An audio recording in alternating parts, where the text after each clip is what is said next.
J'ai longtemps été frileux à l'idée de découvrir le cinéma de Jean Rollin, pour deux raisons. La première remonte à quand j'étais adolescent. Je passais mes journées et mes nuits sur le forum Horror Web. Régulièrement, je tombais sur des critiques de ces films, mais encore obnubilé par des incontournables comme Massacre à la tronçonneuse ou Evil Dead que je venais à peine de voir, je n'y prêtais pas vraiment attention. À peine ouvert, le sujet sombrait généralement dans les tréfonds du forum. Je voyais quand même les mêmes mots revenir quand on parlait de Jean Rollin. Lent, pseudo-poétique, incompréhensible, rien de vraiment appétissant. La deuxième raison, c'est qu'avec un peu plus de 20 films fantastiques à son actif et le double de films pornographiques signés sous son vrai nom, Michel Gentil, la filmographie de Jean Rollin ressemble quand même à une immense pelote de laine où on a du mal à trouver le bout pour commencer. Dans ces conditions, difficile de se lancer.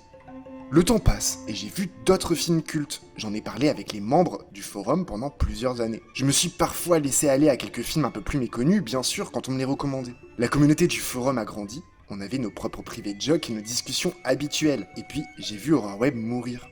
De moins en moins de monde est venu, la vie a fait son travail et le temps a commencé à manquer pour tout le monde. Et puis, au hasard des clics, un soir, je suis tombé sur Requiem pour un vampire. J'ai eu immédiatement une pensée pour le forum, après plusieurs années sans y penser. Au premier coup d'œil de l'affiche, je n'ai pas immédiatement tilté qu'il s'agissait d'un film de Jean Rollin. Mon inconscient a lié Horror Web et ce film pour une raison que j'ignore totalement. Mais, tout nostalgique, j'ai lancé le film Requiem pour un vampire, le 4e film de Jean Rollin. J'ai toujours été très critiqué à l'époque de mes premiers films, très méprisé. De son propre aveu, Requiem pour un vampire est écrit en seulement 2 jours par son auteur. Rollin utilise l'écriture spontanée et couche sur papier une histoire écrite au fil de la plume. Il part de 2 images, qui n'ont a priori rien à voir l'une avec l'autre. La première, un piano à queue dans un cimetière isolé en campagne avec des auditeurs énigmatiques autour. Et la deuxième, 2 femmes déguisées en clowns qui s'enfuient après un méfait inconnu. Entre ces 2 images, Rollin tisse une histoire de vampires, ses créatures préférées. Il s'aperçoit à la fin de l'écriture que la première partie, plus de 30 minutes, est entièrement muette. Mais cela ne l'arrête pas et il y voit l'occasion parfaite de rendre hommage à l'expressionnisme allemand qu'il affectionne. Voilà, le scénario est prêt, le récit naïf et à la plume automatique se tourne presque immédiatement en très peu de temps. Mais l'histoire donc, de quoi parle Requiem pour un vampire? Comme toutes les rollinades, le gentil nom que les fans de Bis aiment donner au film de Rollin, il est difficile de résumer en quelques mots Requiem. Non pas que l'histoire est complexe, mais plutôt que la trame narrative est quasi inexistante. 2 femmes, déguisées en clowns, sont poursuivies après la fête patronale de leur village qui a mal tourné. Leur complice masculin meurt sous les tirs de leur assaillant, et les 2 femmes, livrées à elles-mêmes, trouvent refuge dans un vieux château isolé. Mais la bâtisse en ruine abrite un culte, administré par ce qui pourrait être le dernier des vampires. Ce dernier, mélancolique, arrive en fin de vie et a un tournant de sa condition de vampire. Alors que les 2 jeunes femmes doivent accomplir un dernier rituel avant leur transformation complète, le doute s'empare des 2 camps. Quelle est la place de ce monstre dans notre monde actuel ? Alors là, j'élude volontairement les péripéties de début de film. Dans un cimetière, encore une obsession de Rollin, qui n'a ici aucune utilité, et la trop longue scène de sévices sexuels dans les cachots, qui en plus de nuire au rythme déjà très lent du film, semble avoir été rajoutée au dernier moment. Concentrons-nous sur le Requiem et les vampires. La nuit est tombée. Il est temps de partir. Il est important pour commencer de dire que ce long métrage clôt un cycle de l'auteur sur les vampires. Il est précédé de Le viol du vampire, le premier long métrage de Rollin, La vampire nue et Le frisson du vampire. Le tout premier film sort en mai 68, une période durant laquelle se déroulent en France des manifestations d'étudiants, ainsi qu'une remise en question sur l'art en général. Jean Rollin est alors persuadé que le public, en recherche de renouveau et de fraîcheur dans le cinéma français, va bien accueillir son film, mais c'est tout l'inverse qui se produit.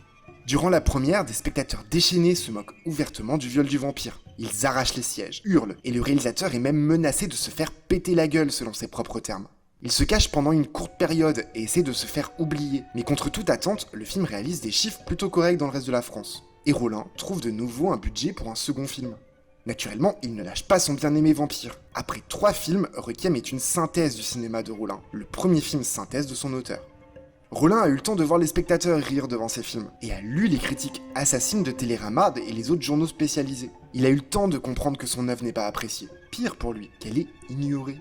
Pourtant, il s'acharne à faire des films qui lui ressemblent, sur des structures qui sont des décalques de ses précédents longs. Requiem pour un vampire n'est donc pas si éloigné que ça de ses 3 autres films. Avec son rythme, entre l'hypnose et l'endormissement, toujours flanqué de ces femmes habillées en clown, qui vagabondent dans des campagnes et des ruines avec le même manque de trame narrative. Autant de défauts qui ne sont ici que des marques de fabrique.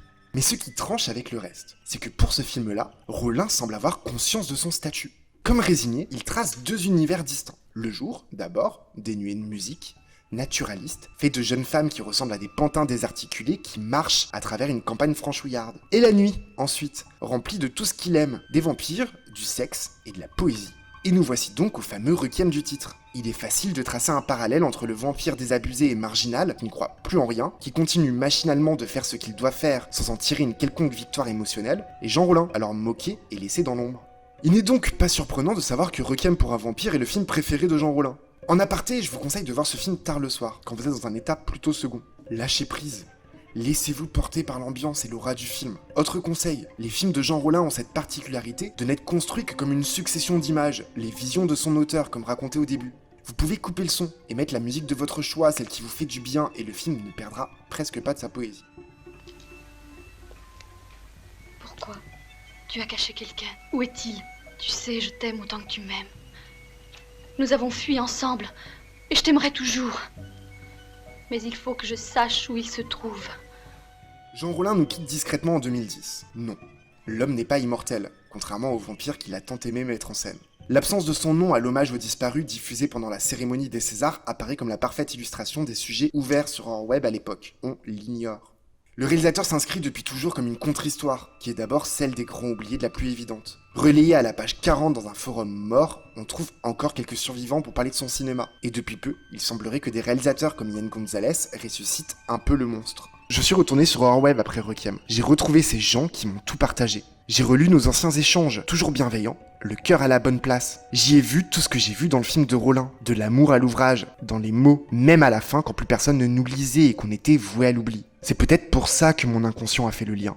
Le cinéma du monsieur s'apparente à un rituel magique, à des gestes incantatoires qui appellent à la rêverie et des formules pour remonter le temps. Et le meilleur résultat de toutes ces potions s'appelle Requiem pour un vampire.